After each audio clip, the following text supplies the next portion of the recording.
This is the face of Bindy Johal. पहली नजर में ये कोई कैजुअली ड्रेस्ड यंग मैन में look like many others residents of Vancouver, और ये उस वक्त कनाडा के सबसे टॉप गैंगस्टर के लिस्ट में एक था। बट ये कोई सीक्रेट नहीं थी, this was no secret double life. Bindy Johal का career as a criminal was a very public affair and one that ended in bloodsheds in the nightclub dance floor. आज के दिन बिंडी जोहाल का नाम is one of the legend to the underworld. But हम 90s में वापिस चले तो उस वक्त वहाँ के लोगों में उसके नाम का डर और आतंक साफ दिखता था। Get yourself ready for the shocking case of the notorious south Asian gangster who ruled the streets of Canada in the 90s. Are you worried about your safety in India? I never worry about my safety. My safety is no problem. And what about the shootings last night? Just move the camera. You might have to worry about your safety. Hey, get that thing out of the face or I'll rip it right off your head. I don't give a okay? Get that thing away. 20 दिसंबर 1998 करीब 300 से ज्यादा लोग Canada के Vancouver शहर के club में वो सब पार्टी कर रहे थे और उन्हें कोई भी आइडिया नहीं था। They would have no idea of the horror they were about to witness. उस रात को बिंडी जोहाल भी उसी क्लब में था और वो हैप्पीली डांस कर रहा था। बट फिर इसके कुछ ही मिनट के बाद एक गनमैन उस क्लब में इंटर करता है और वो फिर मौका देखते ही डायरेक्टली जोहाल के सीधा सर पर गोली मारता है। और ऑब्वियसली इस इंसिडेंट से लोगों में काफी ज्यादा भगदड़ मच जाती है और वो गनमैन भी उसी भीड़ में शामिल होकर वहां से गायब हो जाता है। Even with hundreds of people present that fatal night, not one witness could describe the assailant who opened fire. And only months before the shooting, 3 of Johal associates were also killed, bringing a bloody war to Vancouver like nothing the city has ever seen. But the main question is एक gangster जो single handedly mafia को run कर रहा था, जिससे लोगों के अंदर उसके नाम का ही खौफ था, उसे भला आखिर कौन मार सकता है? और जो इंसान इतने बड़े गैंगस्टर को शूट करने के बाद वहां से आसानी से भाग जाता है, आखिर इन सब के पीछे उसका मोटिव क्या था? But just how did this Indian immigrant became one of the most dangerous man in Canada? He isn't affiliated with any gangs, but he's no stranger to police or the public. In court, Bindi Johal is admitted to being a drug dealer. He was tried for the murder of 2 of his former friends. He was acquitted.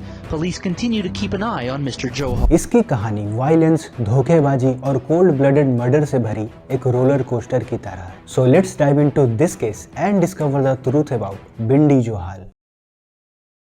Bharat Punjab 1975। Bhupendra Singh Johal as known as Bindy Johal इस वक्त सिर्फ 4 साल का था जब वो अपने mom dad के साथ वैंकूवर ब्रिटिश कोलंबिया में शिफ्ट होता है। And from early age it was clear that Johal को सोसाइटी से बहुत ज्यादा चिढ़ आती थी और वो किसी भी पर्सन को बचपन से ही रिस्पेक्ट नहीं करता था। यहाँ तक कि उसके स्कूल से भी हर बीतते दिन उसके रिगार्डिंग कुछ न कुछ कंप्लेन आया करती थी और बस 18 साल के उम्र में ही उसे अपने वाइस प्रिंसिपल पर अटैक करने की वजह से उसे टोटल 60 दिनों के लिए जेल जाना पड़ता है। और वो अटैक इतना ज्यादा गंभीर था कि उस प्रिंसिपल को काफी दिनों के लिए हॉस्पिटलाइज रहना पड़ा and he was expelled immediately. But उसने अपने किसी भी गलती को एक्सेप्ट नहीं करा। उसने उल्टा अपने उस स्कूल और उस सोसाइटी को दोषी ठहराया। And according to Johal he was the victim of a bigoted society that didn't accept his Indo Canadian heritage and this was the reason he lashed out so violently. And during his trials जज उसके claim को reject कर देते हैं और अपने vice principal पर attack करने के आधार पर उसे जेल में डाल दिया जाता है। और जो समय उसने जेल में बिताया था उसने उससे कोई भी सबक नहीं सीखा। जो कुछ भी उसने अपने पास्ट में किया था उसका उसे कोई भी पछतावा नहीं था। एंड देन जेल से निकलने के बाद उसने पहले से कहीं ज्यादा क्रिमिनल एक्टिविटीज में खुद को शामिल करना शुरू करा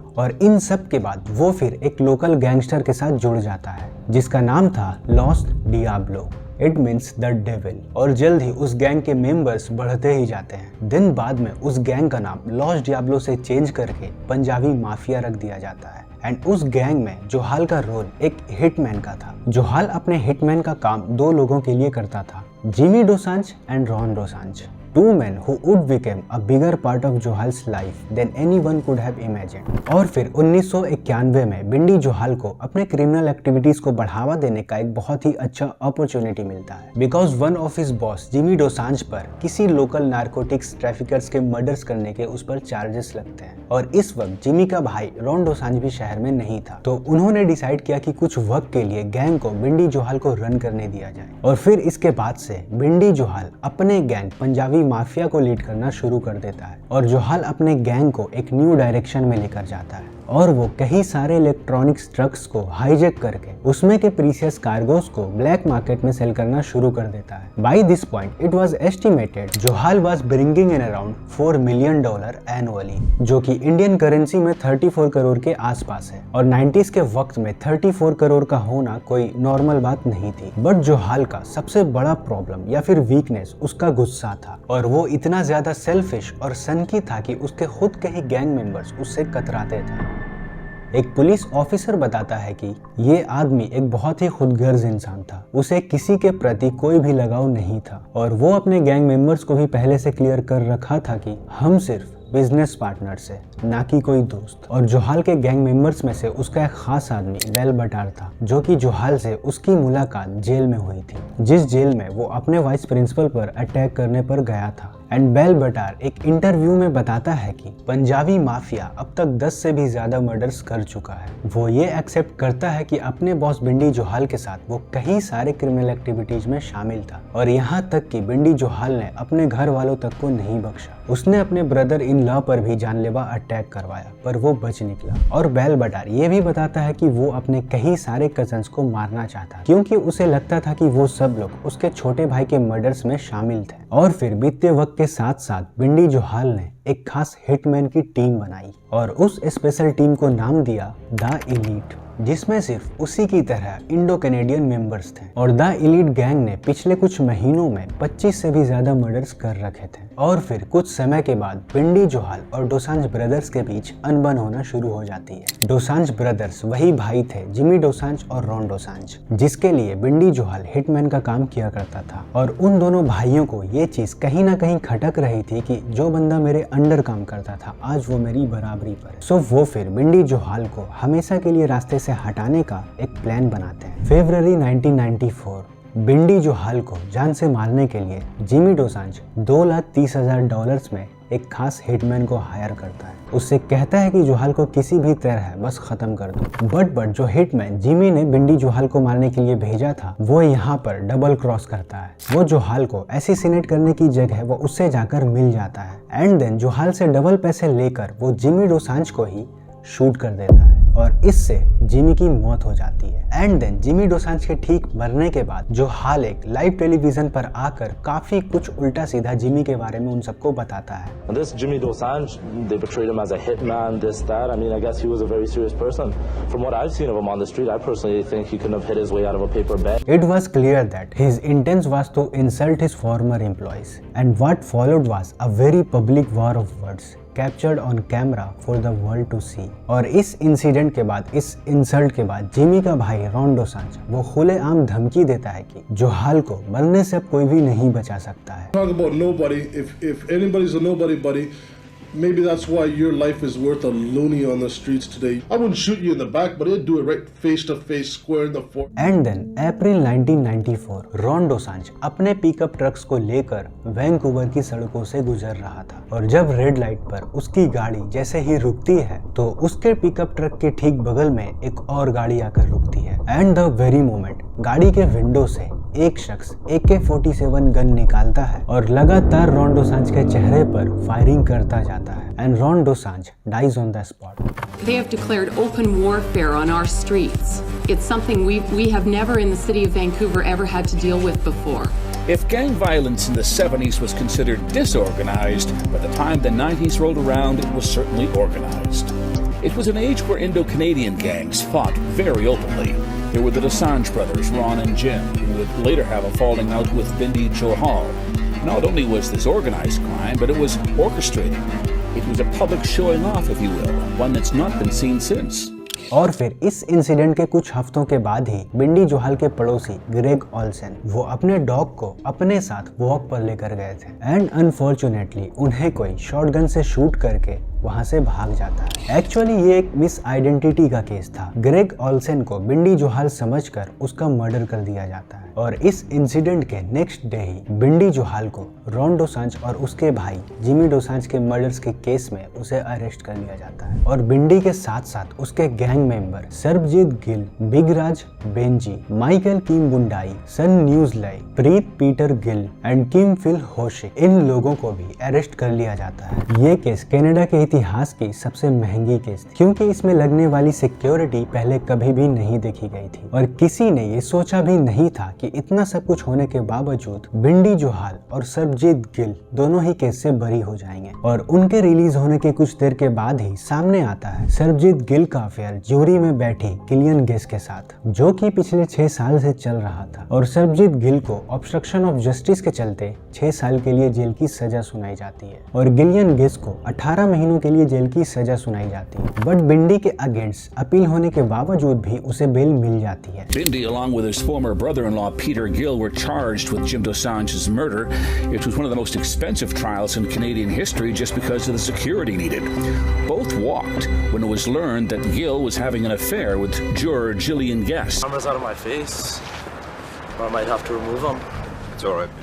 जेल जाने से बाल बाल बचने के बाद बिंडी जोहाल क्राइम की दुनिया से हटता नहीं है, बल्कि वो खुद को पहले से और भी कहीं ज्यादा पावरफुल फील कर रहा था। And then later narcotics drugs के सेल्स और उसके खराब क्वालिटी के चलते एक चाइनीज गैंग और बिंडी के कुछ गैंग मेंबर्स की बहस हो जाती है और इसके बाद Johal decide to takes the fight against to the enemy. It was October 25, 1996। Johal के आदमी गैंगस्टर रैंडी चैन को किडनैप करके टोटल 2 दिनों तक एक गाड़ी के डिक्की में बंद रखते हैं और वो उसे तभी रिलीज करेगा जब गैंगस्टर रैंडी चैन का भाई उसे एक मोटी अच्छी खासी रकम दे। और इसके साथ साथ जोहाल 5 kg कोकेन भी डिमांड करता है। And after the negotiation was able to secure $5 lakh in cash paid by the Lotus Triads. अब तक बिंडी जोहाल कनाडा में क्राइम, किडनैपिंग, मर्डर्स इन सब में बहुत आगे निकल चुका था और लोगों में उसका डर, उसका खौफ साफ दिखता था। और अपने टीम के साथ बिंडी अपने हर राइवल, अपने हर दुश्मन और जो कोई भी इसके खिलाफ बोले वो उन सबको मार देता था। बिंडी का सबसे पहला टारगेट दोसांझ ब्रदर्स था और उनको खत्म करने के बाद उसने अपने ही गैंग मेंबर्स को मारना शुरू कर दिया था। उसे अगर भनक भी लग जाए या फिर थोड़ा भी शक हो जाए कि ये पर्सन इन फ्यूचर उसके लिए खतरा बन सकता है तो वो उन लोगों को जान से मारने में जरा भी कतराता नहीं था। But even after his dangerous nature and डिसरिगार्ड्स for others, he had become something of a celebrity and not just in underworld, as he had once become the known as Scarface of Vancouver. Derek Chand Shankar the elite gang का सबसे अहम criminal, and वो एक दिन मजाक मजाक में बिंडी जोहाल को इडियट एंड बेबी कमेंट कर देता है और उस वक्त बिंडी उसे कुछ भी नहीं बोलता है। और ठीक इसके अगले दिन 19 सितंबर 1998 रात के करीब 2 बजे के अराउंड बिंडी जोहाल एक नाइट क्लब में आता है और अपने गैंग मेंबर बेल बेटार से पूछता है कि डेरेक चंद शंकर किधर है। और बेल बेटार उसे बोलता है कि वो पूरी तरह नशे की हालत में पार्किंग लॉट में खड़ी ट्रक के अंदर सोया हुआ है। Buttar stated that he was drunk and sleeping in the truck in the parking lot despite knowing that Johal was planning to kill Shankar. Bindy Johal अपने हाथ में गन लिए वो सीधा सीधा उस ट्रक के अंदर जाता है और शंकर को नींद से जगाने के बाद वो सीधा उसके सर पर गोली मार देता है और डेरेक चंद शंकर की उसी वक्त मौत हो जाती है। और उसके गैंग मेंबर्स में से किसी के पास भी इतनी हिम्मत नहीं थी कि वो जोहाल से जाकर क्वेश्चन पूछे कि उसने आखिर क्यों शंकर को जान से मार डाला। और फिर ठीक इसके कुछ हफ्तों के बाद नवंबर 29, 1998 द इलीट गैंग का एक मेंबर जो इस क्राइम की दुनिया से बाहर निकलकर अपने जिंदगी की एक नई शुरुआत करना चाहता था, जिसका नाम था रोमन डैनी मन। और ये बात जब जोहाल को पता चला कि मन इस गैंग को छोड़ने का सोच रहा है, तब बिंडी उसे बेरहमी से पीटने के बाद उसे भी जान से मार डालता है। And man was found in an industrial estate the same night with a single fatal bullet wound to the head. 20 दिसंबर 1998 ये रात जोहाल की आखिरी रात थी। जोहाल जब वैंकूवर के प्लेडियन नाइट क्लब में पार्टी कर रहा था, तभी कोई असैसियन जोहाल के पीछे की तरफ से ठीक उसके सर पे गोली मार देता है और जोहाल की उसी जगह पर मौत हो जाती है। The 911 call comes in at 1:37 a.m. A shot had been fired on a crowded dance floor in the Palladium nightclub. The man who hits the floor with a single bullet in the back of the head is Bindi Johal. He is rushed to hospital but dies 4 hours later. Hey, buddy. There were approximately 300 people in the club at the time the shooting occurred. The dance floor was reportedly packed at the time. Once the shot was fired, there was a state of pandemonium, I'm told, in the nightclub itself, and it appears that the shooter was able to slide away in the crowd during the chaos undetected. He died relatively young at the age of 27 और तब से लेकर आज तक उसके कई सारे documentaries बने, यहाँ तक कि कई सारे मूवीज भी बनी about his life. But the main question is who killed Johal? So let me tell you the truth is, Johal ने अपने लाइफ में कई सारे दुश्मन बनाए, यहाँ तक कि अपने भाइयों को, अपने गैंग मेंबर्स को भी मार डाला. Johal made an enemy of just about anyone he met, something that would eventually be his own undoing. और ये आज तक क्लियर नहीं है कि जोहाल को आखिर उस रात को किस पर्सन ने गोली मारा. या तो ये उसका कोई गैंग मेंबर्स हो सकता है, या फैमिली मेंबर्स, या फिर कोई enemy. So yeah, this was the case of भिंडी Johal. And guys, tell me what do you think about this case in the comments. और मिलते हैं बहुत जल्द. Bye bye.